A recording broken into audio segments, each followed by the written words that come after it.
Muy buenos días a todas y a todos. Nuevamente soy el Padre Nicolás, desde aquí, desde Jutiapa, Guatemala, en este lunes 10 de agosto, día especial porque conmemoramos a San Lorenzo, mártir. Uno de los mártires marcados en la historia de la Iglesia. Estamos hablando del año aproximadamente 258, en donde, después de matar mártir al Papa Sixto II, unos días después martirizan a San Lorenzo. Pero bueno, por lo mismo vamos a leer la palabra de Dios, que nos dice así en el Evangelio según San Juan, justamente por este tema del mártir, y que nos dice así: había unos griegos que habían subido para los cultos de la fiesta. Se acercaron a Felipe, el de Betsaida, de Galilea, y le pidieron: Señor, queremos ver a Jesús. Felipe va y se lo dice a Andrés. Felipe y Andrés van y se lo dice a Jesús.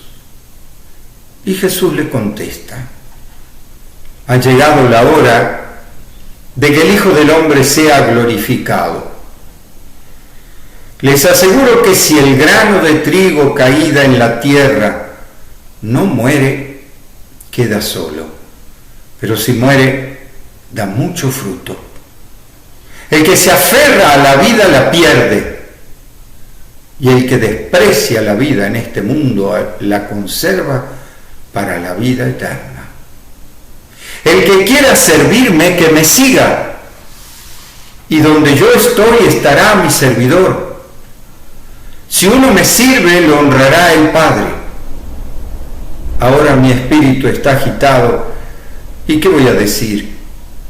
¿Que mi Padre me libre de este trance? No, que para eso he llegado a este trance. Padre, glorifica tu nombre. Esto es palabra de Dios. ¿Y qué nos dice este lenguaje?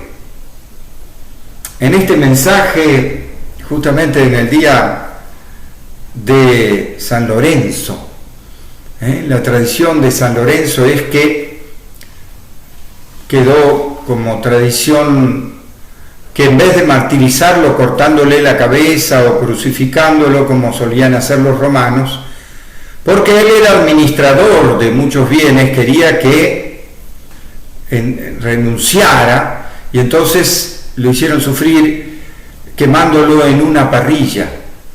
Y según dicen, en la tradición cuenta que cuando ya estaba casi quemado de un lado, dice: bueno, ya pueden darme vuelta para que me cocine del otro lado. Bueno, él entrega de vida hasta en la propia muerte, ¿no? Por eso, y bueno, muchas otras cosas más de este diácono quedó impregnado en la historia de la Iglesia. Pero ¿por qué dice esta parábola Jesús? Que en realidad se lo está contando, fíjese, en el comienzo dice a unos griegos. A nosotros nos puede parecer intrascendente eso, pero no era común que unos griegos, o sea, de otro país, extranjero, vayan a la fiesta de los judíos y quieran especialmente ver a Jesús. Fíjense que esto está puesto en el Evangelio. ¿Por qué? Porque quiere decir que ya en vida de Jesús, los paganos, los que no eran judíos, ya están queriendo ver a Jesús y escucharlo. Y Jesús le hace como este resumen de la vida de él, en esta pequeña como parábola. Si el grano de trigo que cae en la tierra no muere, queda solo, pero si muere, da mucho fruto. Y nuevamente, el que quiera ganar su vida la pierde, y el que desprecie su vida en este mundo la gana para la vida eterna. O sea, todo el sentido de la fe cristiana, el sentido de la entrega y del amor cristiano. Y entonces, ¿qué nos dice en esta pandemia?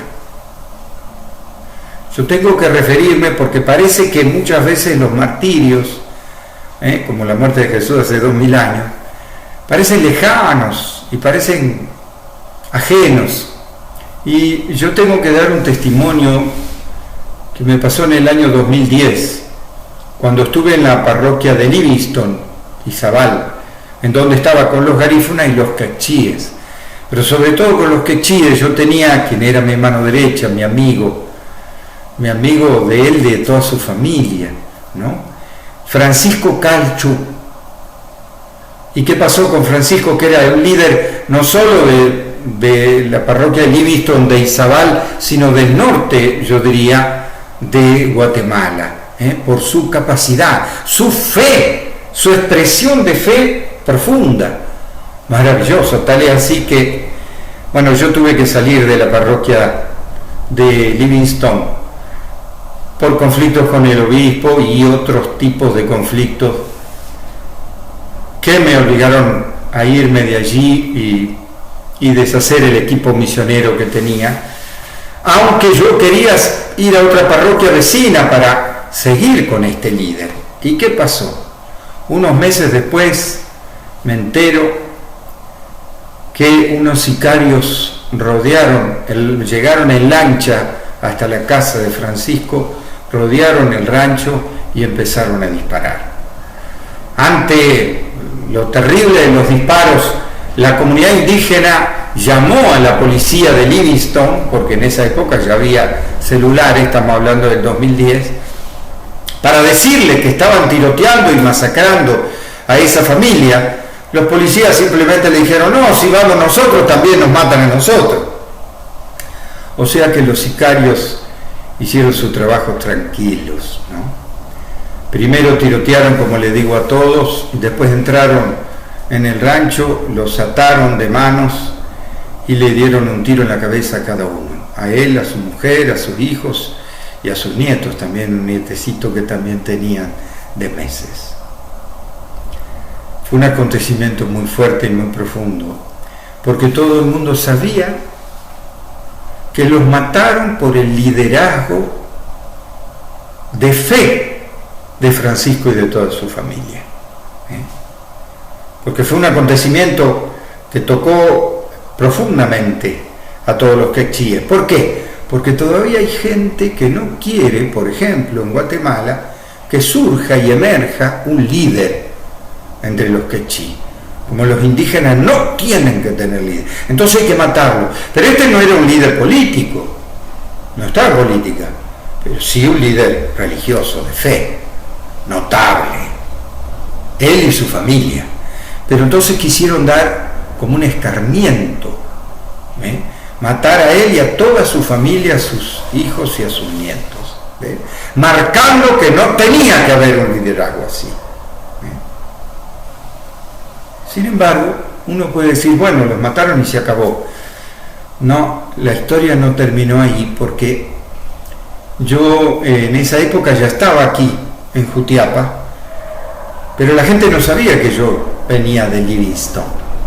En una de las misas que hice en una de las comunidades, yo quise hacer referencia al martirio y entonces pregunté a la gente así, a cualquiera: a ver, díganme, ¿ustedes conocen a alguien hoy en día que sea un mártir de la fe?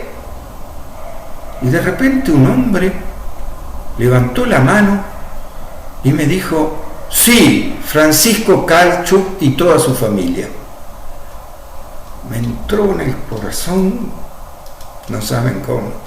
Y uno dice: ¿por qué? Porque ellos no sabían que había trabajado conmigo Francisco y que había crecido como líder así.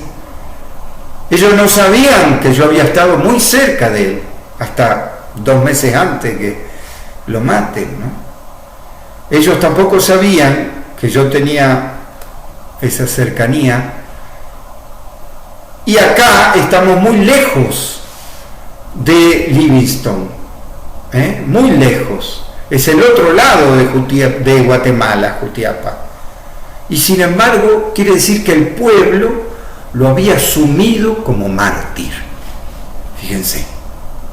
O sea que la fe de Francisco había llegado hasta la otra punta de Guatemala. Y su entrega y su martirio junto con toda su familia quedó en el corazón del pueblo. Hondamente. O sea, su vida fecundó la fe.